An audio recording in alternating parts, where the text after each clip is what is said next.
Hello friends, welcome to inspiration IAS daily news analysis. आज हम 14, 15, 16 और 17 अप्रैल का डिटेल न्यूज एनालिसिस करेंगे, जो होगा हिंदू, इंडियन एक्सप्रेस, पीआईबी और असम ट्रिब्यून से। लेक्चर चालू करने से पहले ये बता दें कि जो बच्चे यूपीएससी और अदर स्टेट पीसीएस के लिए प्रिपेयर कर रहे हैं, आप हमारे वेबसाइट www.inspirationis.org पर विजिट करके इस लेक्चर के पीडीएफ और बाकी स्टडी मटेरियल्स को भी डाउनलोड कर सकते हैं। अल्टरनेटिवली आप हमारे सोशल मीडिया पेज जैसे कि फेसबुक, इंस्टाग्राम या टेलीग्राम चैनल पर भी सब्सक्राइब करके इन सारे स्टडी मटेरियल्स को डाउनलोड कर सकते हैं। जैसे कि आपको पता है, यूपीएससी के एग्जामिनेशन आने वाले हैं, तो इंस्पिरेशन आईएएस ने अपने फाउंडेशन बैचेस स्टार्ट कर दिए हैं, जो बोथ ऑनलाइन और ऑफलाइन प्लेटफॉर्म पे होगा। तो अगर आप सिविल सर्विसेज का प्रिपरेशन करना चाहते हैं तो आप हमारे इस ऑनलाइन या ऑफलाइन फाउंडेशन बैचेस में इनरोल हो सकते हैं। इंस्पिरेशन आईएएस ने अपने मॉक टेस्ट सीरीज स्टार्ट की है यूपीएससी और अदर स्टेट पीसीएस के लिए, other state PCS prelims examinations के लिए, जो बोथ ऑनलाइन और ऑफलाइन प्लेटफॉर्म पे है। यह mock test series all over India के लगभग 3000 से ज़्यादा बच्चे दे रहे हैं। तो अगर आप इस बार के यूपी प्रीलिम्स एग्जामिनेशन में बैठ रहे हैं तो आप हमारे इस मॉक टेस्ट सीरीज को इनरोल कर सकते हैं, जो बोथ ऑनलाइन और ऑफलाइन प्लेटफॉर्म पे है। ज़्यादा जानकारी के लिए आप हमारे इन दिए गए नंबर पर कांटेक्ट कर सकते हैं या हमारे वेबसाइट www.inspirationis.org पर भी रजिस्टर करा सकते हैं।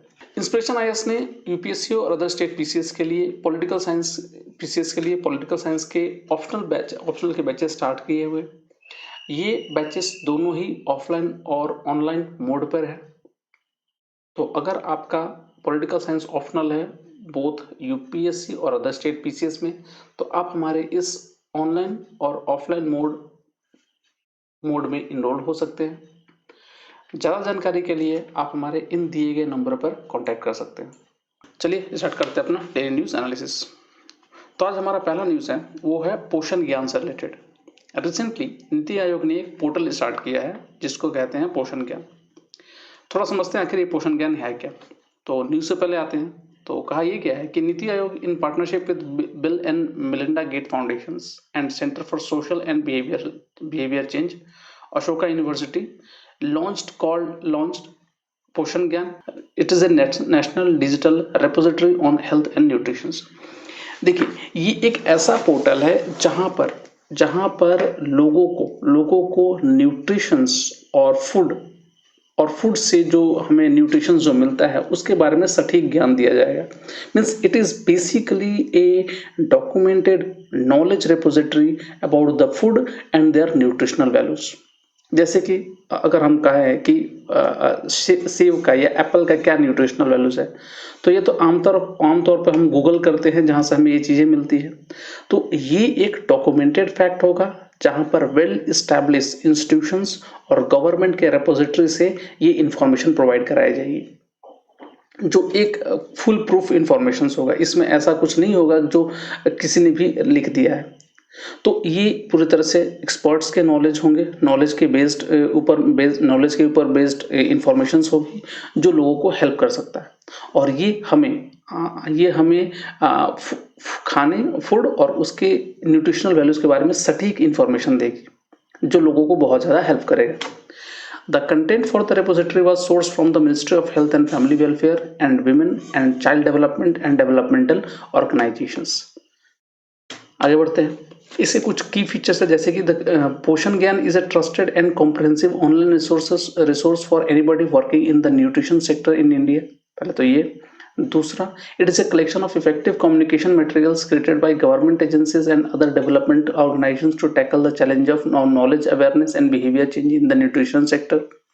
मतलब न्यूट्रिशन सेक्टर में जो भी चैलेंजेस है, जो भी नॉलेजेस वगैरह है, एक जगह कंबाइन करके ये इंफॉर्मेशन प्रोवाइड होगी। यहाँ पर लोग भी इंफॉर्मेशन सेंड कर सकते हैं, उसको एक्सपर्ट्स उसको देखेंगे, एनालाइज करेंगे, फिर उसके ऊपर में इस वेबसाइट में अपलोड कर दिया जाएगा।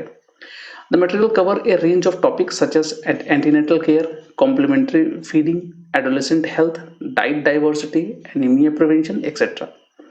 This repository is curated and maintained by NITI Aayog in joint efforts with other development partners. दूसरे डेवलपमेंट पार्टनर से मिलकर ये एक तरह से ये रिपोजिटरी बनाई जाएगी। Poshan Gyan is design to be accessible for everybody. ये कोई भी यूज कर सकता है, वेदर चाहे वो फ्रंटलाइन हेल्थ वर्कर हो, कम्युनिटी लीडर्स हो, टीचर्स या कोई भी जो भी इंफॉर्मेशन, जिनको इंफॉर्मेशन चाहिए न्यूट्रिशन के बारे में, they can take this information. It contains material targeted towards different audience such as variety of media types such as interpersonal communications, mass media, outdoor advertising, etc. The search tool bar, ये search जो tool bar होगा उसमें कोई भी home page में रखा रहेगा. आप आराम से उसमें किसी भी तरह के फूड और उसके कंटेंट को और उसके न्यूट्रिशनल वैल्यूज को हम लोग मालूम कर सकते हैं. The search toolbar on the home page will help you find the most relevant materials for your purpose in a simple and easy manner. Hope ये समझ में आया होगा आपको. चलिए आगे बढ़ते हैं. The unique features of it's allowed a crowdsourcing features that allows anyone to submit communication. जैसे हमने कहा कि कोई भी ये communication information सबमिट कर सकता है और प्रॉपर रिव्यू के बाद ही उसको पब्लिश किया जाएगा वेबसाइट में. Poshan Gyan repository enables the search for communication materials on 14 thematic areas.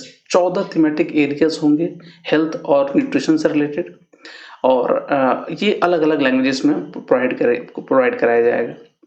The content for the repository has been sourced from the ministry, जैसे हमने कहा ministry of health and family welfare से, and women and child development और developmental organisation से लिया जाएगा. The website provides an intuitive interface that means multi parameter search, multiple download at a point in time, easy sharing of materials via social media. आप उन materials को, उन knowledge को कहीं और भी शेयर कर सकते हैं, जैसे कि फेसबुक, इंस्टाग्राम और व्हाट्सएप में भी उन सारे डाटा और डॉक्यूमेंट्स को फॉरवर्ड कर सकते हैं किसी ऐसे लोगों को जिसको वो इन्फॉर्मेशन चाहिए. तो ये बहुत ही इजी टू यूज़ प्लेटफॉर्म है. आराम से कोई भी किसी चीज़ की किसी भी न्यूट्रिशनल वैल्यूज़ को अगर किसी को मालूम करना है तो आराम से मालूम कर सकता है. जैसे कि एंटीनेटल केयर में हमें कौन कौन से फूड लेने चाहिए या बाकी हेल्थ रिलेटेड इश्यूज़ में, तो ये एक पूरा डाटा प्रिपेयर कराया गया है जो बहुत ही डॉक्यूमेंटेड है. चलिए, the portal will have a dedicated theme of the month. हाँ, हर मंथ ये थीम ऑफ द मंथ बनाया जाएगा. जैसे कि अभी बहुत सारे दिए गए, जैसे कि इस बार का है एंटीनेटल केयर वगैरह. तो ये कहीं ना कहीं लोगों का जो एक हेल्थ के प्रति अवेयरनेस क्रिएट करने के लिए और लोगों की फीडिंग हैबिट को और उनके न्यूट्रिशनल हैबिट्स को बढ़ाने के लिए ये कहीं ना कहीं ये पोर्टल बहुत ही ज़्यादा हेल्पफुल होगा. होप आपको ये कंटेंट समझ में आया होगा. चलिए आगे बढ़ते हैं. नेक्स्ट जो हमारा कंटेंट है वो है ई सेंटा. ये हमारे union ministry for commerce and industry, जो मिनिस्टर्स हैं पीयूष गोयल जी, उन्होंने ये इनोग्रेट किया है. E Santa and it is an electronic market place to provide a platform for connecting aqua farmer and buyers. ये कहीं ना कहीं जैसे हमने पिछले डीएनए में हमने डिस्कस किया था सफायर स्कीम के बारे में, कहीं ना कहीं वो भी एक्वाकल्चर से रिलेटेड था. ये भी एक्वाकल्चर से ही रिलेटेड है, जहां पर फार्मर्स और बायर्स को एक प्लेटफॉर्म में लाने का एक तरह से ये ई प्लेटफॉर्म है, जहां पर फार्मर्स और बायर दोनों एक संग मिल सकते हैं वर्चुअली. इसका अगर फुल फॉर्म देखा जाए तो इसका है electronic solutions for augmenting NACSA farmers trade in agriculture. NACSA का अगर समझाए तो ये है national centre for sustainable aquaculture. It is an extension arm of marine products export development authority MPEDA and ministry of commerce and industries government of India. The objective of NACSA are to encourage and uplift the small and marginal farmer through organizations of cluster and maintaining best management practices in shrimp culture. यानी कि जैसे हमने कहा था sapphire scheme में कि shrimp के culture में ये काफ़ी ज़्यादा हेल्प कर रहा है ये स्कीम. तो गवर्नमेंट ऑफ इंडिया का लगभग फोकस यही है कि कहीं ना कहीं हमारे जो श्रिम्प कल्चर है उसको बढ़ाया जाए, क्योंकि वो इंडिया के एक्सपोर्ट में बहुत बड़ा रोल प्ले करता है. होप आपको ये समझ में आया होगा. चलिए आगे बढ़ते हैं. eSenta, it stands for Electronic Solutions for Augmenting NACSA Farmers Trade in Agriculture. It will act as an alternative marketing tools between farmers and buyers by limiting middlemen. देखिए, फार्मर्स के अगर इनकम हमें डबल करने हैं आने वाले time में, तो हमें कहीं ना कहीं मिडिलमैन को हटाना पड़ेगा, क्योंकि मिडिलमैन बहुत सारे प्रॉफिट का हिस्सा लेकर चले जाते हैं, जिसके चलते हमारे फार्मर्स को जो एक्चुअल प्रॉफिट होता है वो नहीं मिल पाता. तो गवर्नमेंट हर एक सेक्टर में जहां पर भी फार्मर इन्वॉल्व है वहां से मिडिलमैन को हटाने की कोशिश कर रही है. आप देखेंगे ये फार्म बिल में भी जो आज जो प्रोटेस्ट चल रहा है, कहीं ना कहीं इसमें भी गवर्नमेंट की यही इनिशिएटिव है कि मिडिलमैन हटे. उसके चलते लोग आज उस स्कीम के चलते लोग कहीं ना कहीं आज प्रोटेस्ट कर रहे हैं. लोगों को आज नहीं समझ में आ रहा, बट आने वाले टाइम में जरूर इसका बेनिफिट मिलेगा. और बहुत बड़े-बड़े ऑर्गेनाइजेशन ने भी गवर्नमेंट के इस स्कीम को या इस प्रपोजल्स को बहुत अच्छा कहा है कि ये इस सारे प्रपोजल्स को अगर सही तरह से लागू किया जाए तो कहीं ना कहीं हमारे फार्मर्स के इनकम को डबल किया जा सकता है आने वाले टाइम में। तो इसे हम लोगों को समझना पड़ेगा। तो यहाँ पर भी वही है, मिडिलमैन को हटाने की बात चल रही है। दूसरा, the platform will help the farmers to get a better price and the export to directly purchase quality products from the farmers and enhancing traceability. Hope आपको ये कंटेंट समझ में आई होगी। चलिए आगे बढ़ते हैं। नेक्स्ट जो हमारा न्यूज़ है वो गोल्ड हॉलमार्किंग से रिलेटेड है। आई एम श्योर आप लोग जो गोल्ड वगैरह जो खरीदते हो आप लोगों को मालूम होगा ये हॉलमार्क क्या होता है। रिसेंटली जितने भी आमतौर पे जो हॉलमार्क होता है वो एक स्टैंडर्ड होता है गोल्ड की प्योरिटी का, बट रिसेंटली गवर्नमेंट ने कहा है कि अब ये हॉलमार्किंग कंपलसरी होगा। तो थोड़ा समझते हैं आखिर हॉलमार्किंग है क्या, होता क्या है, उसमें कौन कौन से फीचर्स होते हैं। देखिए, आमतौर पे जो गोल्ड की ज्वेलरी होती है उसमें हॉलमार्क नहीं होता है। गवर्नमेंट ने ये वॉलंटरी कहा है कि अगर ज्वेलर्स चाहे तो हर अपने ज्वेलरीज के ऊपर में हॉलमार्क डाल सकते हैं, जो स्टैंडर्ड होगा कि वो गोल्ड कितने कैरेट का है, प्योरिटी कैसी है उसकी, कब बना है, ये कुछ स्कीम उसके अंदर में रहते हैं। आगे हम लोग उसको डिस्कस करेंगे, बट पहले ये वॉलंटरी था। बट अभी गवर्नमेंट ने कहा है कि अब ये बहुत टाइम हो चुका है, अब इसको कंपलसरी करना पड़ेगा और जो भी ज्वेलर्स गोल्ड की ज्वेलरी वगैरह में अगर ज्वेलरी में डील करते हैं then they have to have this hallmark standard. हर एक ज्वेलरी के ऊपर में ये हॉलमार्क होना चाहिए। तो ये गवर्नमेंट ने कहा। The government said that it is fully prepared to implement the mandatory hallmarking of gold jewelleries, hallmarking of gold jewellery and artefacts from June 1 2021।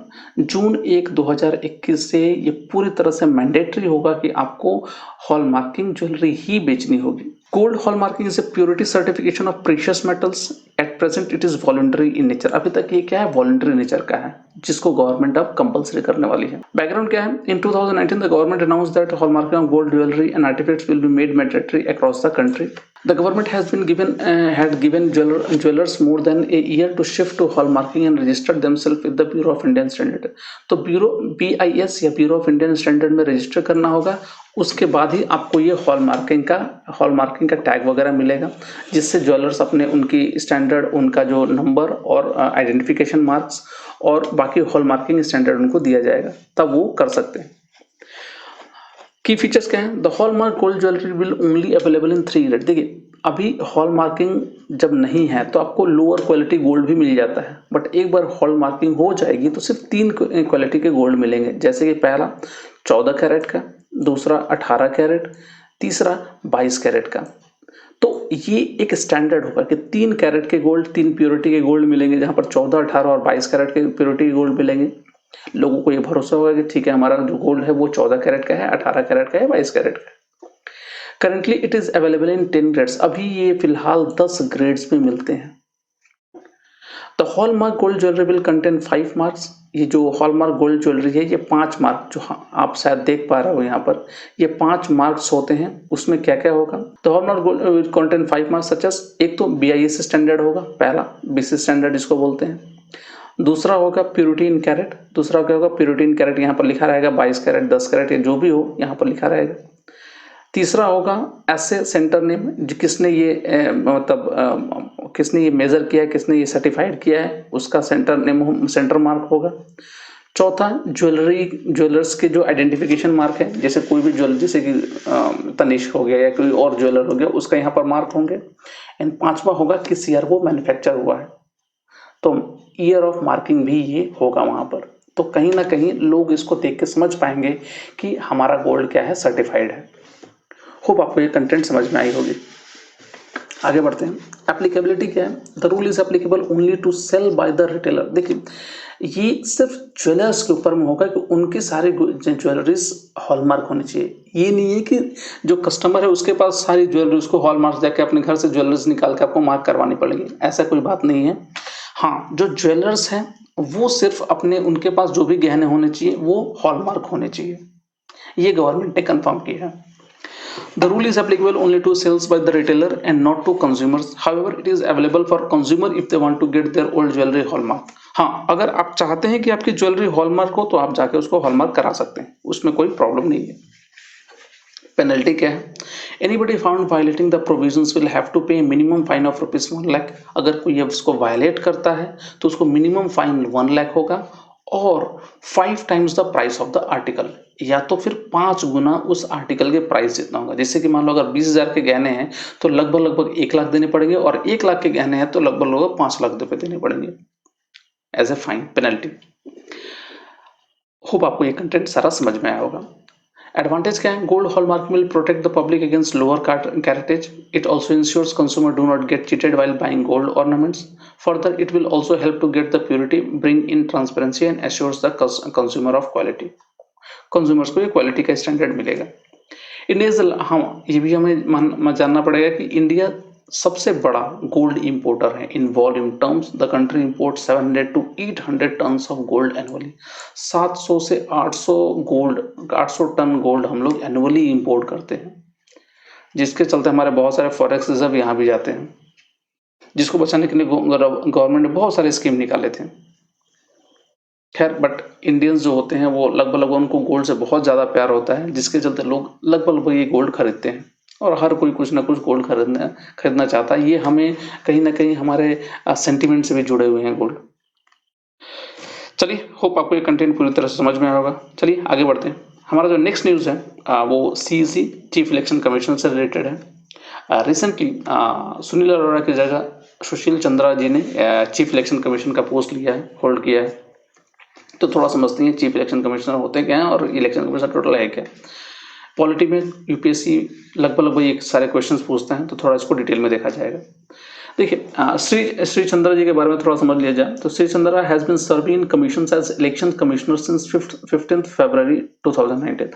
2019 से ये इलेक्शन कमिश्नर थे, बट अभी उनको चीफ इलेक्शन कमिश्नर बना दिया गया है। आपको मालूम होगा इलेक्शन कमीशन ऑफ इंडिया में 3 मेंबर बॉडी है, जिसमें से 1+2 होते हैं, एक चीफ इलेक्शन कमिश्नर होते हैं और 2 इलेक्शन कमिश्नर होते हैं।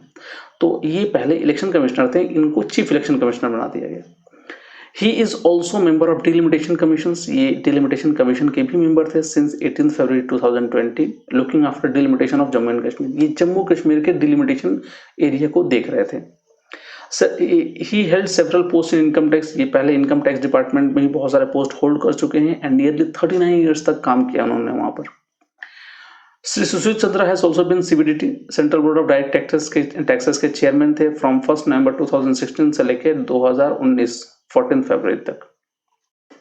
चलिए, होप ये समझ में आएगा आपको। थोड़ा इलेक्शन कमीशन ऑफ इंडिया के बारे में समझते हैं। तो इलेक्शन कमीशन ऑफ इंडिया एक तरह का कॉन्स्टिट्यूशनल बॉडीज है, ये एक तरह का ऑटोनोमस कॉन्स्टिट्यूशनल अथॉरिटी है, responsible for administering union and state elections process in India. ये यूनियन और स्टेट के इलेक्शंस को ये देखता है। The body administer elections to the Lok Sabha, ये लोकसभा के इलेक्शंस, राज्यसभा के election and state legislative assembly के भी इलेक्शंस को ये ओवरसाइट करता है। And the officers of the president and vice president in the country, ये बहुत इंपॉर्टेंट है। तो इलेक्शन कमीशन ऑफ इंडिया लगभग हमारे Lok Sabha, Rajya Sabha, president, vice president और स्टेट लेजिस्लेटिव असेंबली के इलेक्शंस को भी ओवरसाइट करता है। दूसरा background, part 15 of Indian constitution deals with elections and establishes a commission for this matter.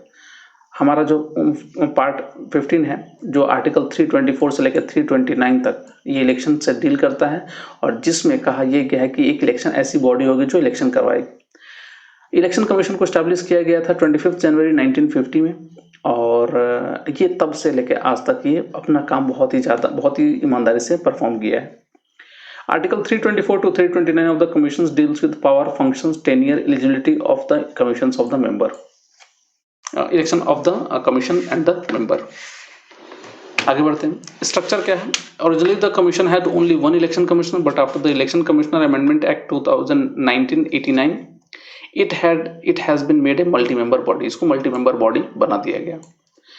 The commission consists of 1 chief election commissioner and 2 election commissioner, मतलब 1+2 का ratio होता है। The secretariat of the commission is located in New Delhi, ये new Delhi में located है। At the state level election commission is held by chief electoral officers who is an IS rank officer। State में अब क्योंकि सारे chief election commissioner और election commissioner तो जा नहीं सकते, उनके लिए वहां पर उनके लिए काम करते हैं चीफ इलेक्टोरल ऑफिसर होते हैं, जो एक IS रैंक का अधिकारी होता है। द प्रेसिडेंट अपॉइंट करते हैं चीफ इलेक्शन कमिश्नर को and other election commissioner. And they have a fix tenure of 6 year. ध्यान रखिएगा, इनका टेन्योर है 6 ईयर्स और age up to 65 years, whichever is earlier. या तो 65 साल या तो 6 साल, जो भी बड़ा हो, जो भी पहले हो जाए। They enjoy the same status and receive salary and perks as available to जजेस ऑफ द सुप्रीम कोर्ट। इनकी सैलरी और पर्क्स लगभग जजेस ऑफ द सुप्रीम कोर्ट जितना मिलता है। And the chief election commissioner can be removed from office only through a process of removal similar to the Supreme Court judges of the for by the parliament। तो इनको parliament से ही remove किया जाता है और जो सेम प्रोसेस होता है जैसे जिनको जो प्रोसेस सुप्रीम कोर्ट के जज को अप्लाई होता है, removal process. Procedure of removal अगर थोड़ा देखा जाए तो जजेस of the high court and supreme court, chief election commissioner, controller and auditor general may be removed from office through a motion adopted by the parliament on ground of proven misbehaviour और incapacity. Proven misbehaviour और incapacity के case में ही इनको हटाया जा सकता है, और वो भी हटाने के लिए स्पेशल मेजोरिटी चाहिए, 2/3 member present and voting and supported by more than 50% of the total strength of the house. तो स्पेशल मेजोरिटी जिसमें 2/3 और 50% of the total strength of the house जरूरी है। होप आपको ये कंटेंट समझ में आया होगा। The constitution does not use the word impeachment. ध्यान रखिएगा, इम्पीचमेंट जो वर्ड होता है सिर्फ हमारे प्रेसिडेंट के लिए होता है। अगर प्रेसिडेंट को रिमूव किया जा रहा है तो उनको इम्पीचमेंट कहा जाता है, जबकि रिमूवल कहा जाता है बाकी लोगों के लिए। The term impeachment is only use for removing the president which require the special majority of 2/3 member of the total strength of both the houses, which is not used elsewhere। दूसरी जगह ये यूज नहीं होता है impeachment. Hope आपको समझ में आएगा। तो इम्पीचमेंट सिर्फ प्रेसिडेंट के लिए, बाकी सारे लोगों के लिए रिमूवल प्रोसेस यूज होता है। चलिए आगे बढ़ते हैं। नेक्स्ट जो हमारा न्यूज़ है वो इंडिया और अमेरिका के रिलेशन से रिलेटेड है। रिसेंटली जो रिपोर्ट आई थी, करेंटली अमेरिका में जो अपनी रिव्यू जो रिपोर्ट होती है यूएस ट्रेजरी, उनकी रिव्यू रिपोर्ट आई थी, और जिसमें इंडिया को करेंसी वॉच में अभी भी रखा गया है, उसको वहां से हटाया नहीं गया है। अब ये करेंसी वॉच होता क्या है, करेंसी मैनिपुलेशंस क्या होता है, थोड़ा समझते हैं। देखिए, अमेरिका की जो यूएस ट्रेजरी है वो इंडिया को अभी भी करेंसी वॉच लिस्ट में रखा है, जिसमें 11 कंट्रीज है। अब थोड़ा हमें समझना पड़ेगा कि आखिर करेंसी मैनिपुलेशन होता क्या है और क्यों इंडिया को वहां पर रखा गया है। थोड़ा समझते हैं कि the United state kept India in its monitoring list of country with potential questionable foreign exchange policies and currency manipulations. मतलब ये उन कंट्री को रखा जाता है इस वॉच लिस्ट में जो कंट्री शायद कुछ ऐसे मैनिपुलेशन करती हो फॉरेन एक्सचेंज में, जिसके चलते उनके यहाँ ट्रेड सस्ता हो, माने एक्सपोर्ट उनके लिए अच्छा हो और एक्सपोर्ट बेनिफिशियल्स हो और इंपोर्ट कम हो। अगर एक्सपोर्ट ज़्यादा होगा तो ऑब्वियस सी बात है वो कंट्री अर्न करेगी। तो जिसके चलते कंट्रीज क्या करती है, कुछ अपनी करेंसी में मैनिपुलेशन करती है, जिसके चलते उनको बेनिफिट होता है और इंपोर्टिंग कंट्रीज को थोड़ा लॉस होता है। तो ये अमेरिका इन सारे कंट्रीज को एक्सपोर्ट करेंसी वॉच में रखता है, जो इस तरह के करेंसी मैनिपुलेशन करके अपने एक्सपोर्ट को बढ़ाती है और अमेरिका से ज़्यादा फेवर उनको मिलता है। So what does the term currency manipulation means? This is a label given by the US government to countries it feels are engaging in unfair currency practices। उनको लगता है कि ये जो कंट्री है unfair currency practices कर रही है by deliberately devaluing their currency against the dollar। जैसे चाइना करता है, अपनी करेंसी को डिवैल्यूएट कर देता है, जिसके चलते उसके पैसे उसका वहां पर सस्ता होता है और जिसके चलते लोग एक्सपोर्ट करते हैं। The practices would mean that the country in question are artificially lowering the values of its currency to gain an unfair advantage over others। This is because the devaluation would reduce the cost of export। अगर devaluation पैसे की value कम हो गई, जैसे आप अभी देख रहे होंगे कि इंडिया की जो रुपी है वो बहुत डाउन हो रही है, अमेरिका के मुकाबले बहुत डाउन हो रही है, जिसके चलते यहाँ से एक्सपोर्ट लोग करना चाहेंगे क्योंकि सस्ता है प्रोडक्ट, जिसके चलते एक्सपोर्ट ज़्यादा बढ़ेगा। तो अमेरिका भी यही सोच रहा है कि कहीं इंडिया भी तो कहीं डिवेल्युएट तो नहीं कर रहा है अपने जानबूझ के करेंसी। आमतौर पे करेंसी डिवेल्युएट होती है, अगर इकोनॉमी थोड़ी वीक होगी तो डिवेल्युएट होगा, बट कहीं अमेरिका ये सोच रहा है कहीं इंडिया जानबूझ के तो ये डिवेल्युएट नहीं कर रहा अपनी करेंसी को एक्सपोर्ट बढ़ाने के लिए। जैसे अब हम लोग आजकल बहुत सारे न्यूज में आ रहे हैं कि रुपीज और गिरा है, जिसके चलते पैसे की वैल्यू और कम हो रही है, रुपीज की वैल्यू हमारी और कम हो रही है। तो कहीं अमेरिका को लग रहा है कहीं इंडिया जानबूझ के तो नहीं कर रही है अपनी एक्सपोर्ट बढ़ाने के लिए। From that country and artificially shows the reduction in trade deficit as a result. आगे बढ़ते हैं, इससे नुकसान क्या होगा या पैरामीटर्स क्या होते हैं इस वॉच लिस्ट में रखने का। देखिए अमेरिका ने 3 पैरामीटर्स बनाए हैं। An economy meeting 2 of the 3 criteria in the Trade Facilitation and Trade Enforcement Act 2015 is placed on the monitoring list। अगर 3 क्राइटेरिया, अगर तो कोई भी कंट्री 2 क्राइटेरिया को फुलफिल करती है तो उसको मॉनिटरिंग लिस्ट में डाल दिया जाएगा। पहला क्या है, a significant bilateral trade surplus with the US, one that is least 20 billion over a 12-month period। मतलब अगर कोई कंट्री 20 बिलियन डॉलर अगर ट्रेड सरप्लस में होता है लास्ट के 1 साल के अंदर में अमेरिका से, देन पहला ये क्राइटेरिया है। दूसरा क्राइटेरिया क्या है कि a material current account surplus equivalent to at least 2% of the gross GDP over a 12 months period, या तो फिर 2% ऑफ ग्रॉस डोमेस्टिक प्रोडक्ट, या जीडीपी अगर 2% से भी ज़्यादा सरप्लस है या 2% से ऊपर सरप्लस है, एटलीस्ट 2% सरप्लस है 12 मंथ पीरियड में, तो ये दूसरा क्राइटेरिया हुआ। और तीसरा जो क्राइटेरिया है परसिस्टेंट वन साइड इंटरवेंशंस, मतलब अगर कोई कंट्री अपने तरफ से इंटरवेंशन कर रही है और when net purchasing of foreign currency totalling that at least 2% of the country GDP over a 12 month period are conducted repeatedly in at least 6 out of 12 month. देखिए इसमें ये कंसेप्ट क्या है, इसमें कहा यह गया है कि अगर कोई भी कंट्री अपने तरफ से इंटरवेंशन, सिर्फ अपने साइड से एक तरफ से इंटरवेंशन कर रही है जिसके तहत तो बहुत सारे करेंसी परचेज कर रही है, फॉरेन करेंसी परचेज कर रही है, जिसके चलते लगभग टोटल हो रहा है कितना, टोटल जो परचेजिंग है वो 2% of the countries GDP over 12 months, 12 महीने की पीरियड में, जिसमें से 6 months at least 6 out of 12 months में रिपीटेडली की गई हो परचेजिंग, जिसके चलते उसकी करेंसी डिवैल्यूएट हो रही हो और डॉलर की वैल्यू इंक्रीज हो रहा हो। तो ये भी अगर ये थर्ड क्राइटेरिया है, तो होप आपको ये तीनों क्राइटेरिया समझ में आई होगी। पहला क्राइटेरिया, अगर 20 बिलियन डॉलर से ज़्यादा का ट्रेड सरप्लस है लास्ट के 1 साल में, तो पहली क्राइटेरिया।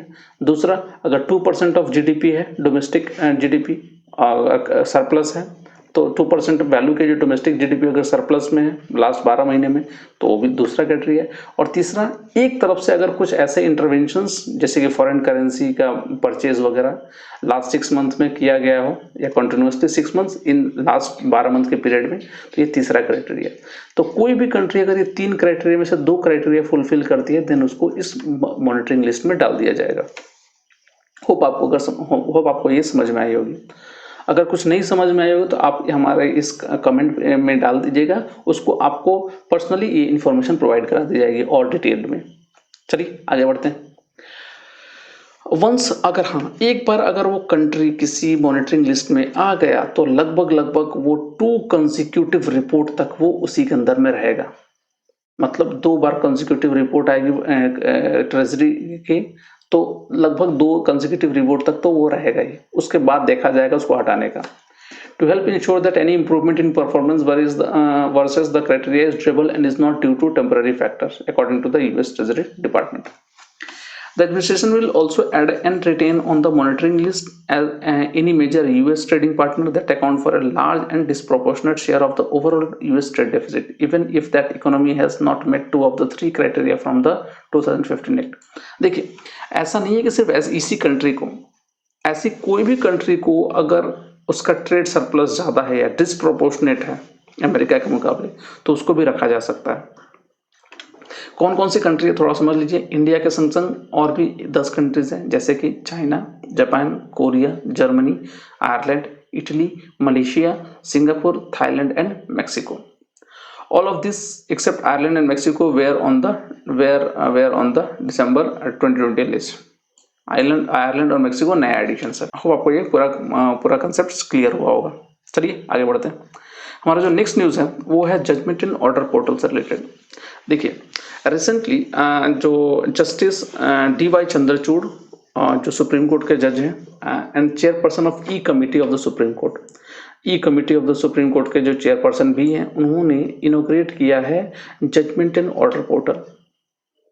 ये एक ऐसा पोर्टल होगा जहां पर सुप्रीम हाई कोर्ट के जो भी जजमेंट है और ऑर्डर्स है उसको आप सर्च कर सकते हो।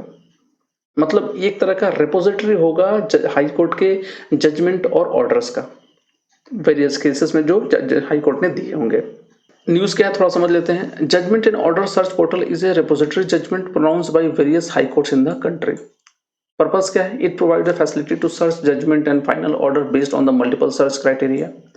फीचर्स, ये free text search facilitates users to search judgement based on any keywords और कॉम्बिनेशन ऑफ मल्टीपल कीवर्ड्स। जैसे देखिए इसमें क्या है कि सपोज करिए मुझे अयोध्या टेम्पल के बारे में हमें जजमेंट या ऑर्डर पढ़ने हैं, तो आप आराम से टाइप कर सकते हैं अयोध्या टेम्पल और या राम जन्मभूमि, तो वहां से जैसे ही टाइप कीजिएगा तो उससे जितने भी ऑर्डर और जजमेंट होंगे वो निकल के आ जाएंगे। आगे, the users can search judgement based on the various criteria like bench, आप बेंच के नाम से भी सर्च कर सकते हैं, केस टाइप के ऊपर में, केस नंबर अगर आपको याद है, या ईयर याद है, या पिटिशनर याद है, या रिस्पोंडेंट याद है, या जज के नाम से भी हम सर्च कर सकते हैं पोर्टल को। तो देखिए ये जो जितने भी स्कीम चल रहे हैं वो हमारे ई कोर्ट गवर्नेंस के अंदर में, गवर्नेंस ई कोर्ट के स्कीम के अंदर में चल रहा है, जिसमें कोर्ट को हाईटेक या ई बनाया जा रहा है, ई कोर्ट बनाया जा रहा है। चलिए आगे बढ़ते हैं। ई कमेटी थोड़ा, हाँ जैसे कि हम थोड़ा ई कमेटी को भी समझ लेते हैं। ई कमेटी है क्या? देखिए ई कमेटी वाज सेटअप इन 2004 में इसको सेटअप किया गया था। पर्पस क्या है? It provides a guide map for use of information technology and administrative reforms in the Indian judiciary में एडमिनिस्ट्रेटिव रिफॉर्म और इंफॉर्मेशन टेक्नोलॉजी का यूज इन जुडिशरी। दूसरा, for that the committee assists the CGI in formulating a national policy on the computerization of the judiciary का computerization करने के लिए ये chief justice of India को सपोर्ट करेगा ई कमेटी। होप आपको समझ में। तो हो सकता है यूपीएससी आपसे पूछे कि ई कमेटी क्या है और कब बना था ये। चलिए आगे बढ़ते हैं। हमारा जो नेक्स्ट न्यूज है वो है रेमडेसिविर से रिलेटेड। अभी रिसेंटली कोरोना का सेकेंड वेव चल रहा है और कहा यह जा रहा है कि ये फर्स्ट वेव से भी ज़्यादा खतरनाक है और ये बहुत जल्दी स्प्रेड होता है, बहुत जल्दी स्प्रेड हो रहा है। हाँ, जितने भी हमारे जो डॉक्टर्स या बाकी लोग जो कह रहे हैं कि ये स्प्रेड तो बहुत फास्ट हो रहा है बट मोर्टेलिटी रेट इसकी कम है, ये कहा जा रहा है, बट लोग मर रहे हैं, इन्फेक्शंस की रेट बहुत हाई है। बहुत अलग अलग हमारे स्टेट्स में शायद लॉकडाउन के भी कंडीशंस आ चुके हैं। इसमें एक जो मेडिसिन है रेमडेसिविर बहुत ही ज़्यादा न्यूज़ में है। हालांकि इसके बारे में पहले भी हम लोग बात कर चुके हैं बट थोड़ा इसको समझते हैं। गवर्नमेंट ने अभी इसको एक्सपोर्ट के ऊपर में बैन लगा दिया है कि किसी भी तरह के रेमडेसिविर प्रोडक्ट्स को एक्सपोर्ट नहीं किया जाएगा। दूसरा, गवर्नमेंट ने कहा है कि रेमडेसिविर सिर्फ उनको ही दिया जाएगा जो ऑक्सीजन के ऊपर में है या जो वेंटिलेटर्स के ऊपर में है। तो थोड़ा समझते हैं ये रेमडेसिविर है क्या, ये कैसे काम कर सकता है। देखिए, रेमडेसिविर आमतौर पे एक एंटीवायरल ड्रग है। एंटीवायरल ड्रग कहने का मतलब ये होता है कि ये, जैसे कि हम लोग मालूम है कि कोरोना वायरस 2 ये एक तरह का वायरस है, वायरल डिजीज है, और रेमडेसिविर एक एंटीवायरल ड्रग है। मतलब ये वायरस को न्यूट्रलाइज करता है या वायरस को बढ़ने से रोकता है, सॉरी नॉट न्यूट्रलाइज, ये बढ़ने से रोकता है, मतलब मल्टीप्लाई नहीं होने देता, जिसके चलते इन्फेक्शन रेट को कम करता है। जैसे कि remdesivir is an intravenous nucleotide, ये इंट्रावेनस होता है, वेन में दिया जाता है injections, intravenous nucleotide pro drug of adenosine analogue, ये एडिनोसाइन एनालॉग का प्रो ड्रग है। Remdesivir binds to the viral RNA dependent RNA polymerase. तो रेमडेसिविर क्या करता है, ये वायरस के जो आरएनए डिपेंडेंट आरएनए पॉलीमरेज जो एंजाइम होती है उसके ऊपर में अपने आप को बाइंड कर लेता है, जिसके चलते वो इनहिबिट करता है वायरल के रेप्लिकेशंस को, मतलब वायरस को रेप्लिकेट नहीं होने देता through pre mature terminations of RNA transcription. RNA transcription जो होता है उसको पहले ही बंद कर देता है, वो मैच्योर होने नहीं देता आरएनए ट्रांसक्रिप्शन को। होप आपको ये समझ में आया होगा। It has demonstrated in vitro activity against severe acute respiratory syndrome coronavirus 2। ये डेमोन्स्ट्रेशन में इसको देखा गया है ये प्रोसेस को, और in a rhesus monkey model of SARS covid 2 infection. Rhesus monkey के ऊपर में ये टेस्ट किया गया था जिसमें रेमडेसिविर की एक्शंस को, मोड ऑफ एक्शन को देखा गया था। Remdesivir treatment was initiated soon after the inoculation. जैसे ही इनोकुलेशन हुआ संग संग ही इस रेमडेसिविर की ट्रीटमेंट चालू कर दी गई थी। मतलब जैसे ही इन्फेक्शन हुआ संग संग ही ट्रीटमेंट चालू हो गया। The remdesivir treated animals had lower virus level in the lungs and less lung damage than the control animal। मतलब लेस लंग डैमेज था उस केस में और लोअर लेवल ऑफ वायरस था। होप आपको ये कंटेंट समझ में आया। तो आमतौर पे आप इतना समझिए कि रेमडेसिविर एक तरह का एंटीवायरल ड्रग है और किसी भी तरह के इन्फेक्शन जो मतलब अगर किसी भी तरह के जो पेशेंट ऐसे पेशेंट है जो जिस कोरोना वायरस से ऊपर में से इन्फेक्टेड है उनको ये रेमडेसिविर ट्रीटमेंट इसीलिए दिया जाता है ताकि वो वायरस मल्टीप्लाई या रेप्लिकेट ना हो पाए और वायरल लोड कम हो। चलिए आगे बढ़ते हैं। ये कुछ रेमडेसिविर का मोड ऑफ एक्शंस है। तो होप उतना हमें डिटेल में नहीं जाना है, बट आप थोड़ा सा ये समझ लीजिए कि ये कहीं ना कहीं ये वायरस के रेप्लिकेशंस को रोक देता है, जिसके चलते ये किसी भी तरह से वायरस को इंक्रीज नहीं होने देता। होप आपको ये कंटेंट समझ में आई होगी। तो आज के लिए इतना ही। कल फिर हम मिलेंगे डीएनए के एक अलग सेगमेंट में। तब तक के लिए शुक्रिया। आशा है कि आपको हमारा ये कंटेंट सही लग रहा होगा। ऐसे और कंटेंट के लिए आप हमारे YouTube channel inspiration IAS live को सब्सक्राइब कर सकते हैं और बेल के आइकन को भी प्रेस कर दीजिएगा ताकि हमारे जितने भी नए वीडियोस की नोटिफिकेशन आपको मिलती रहे।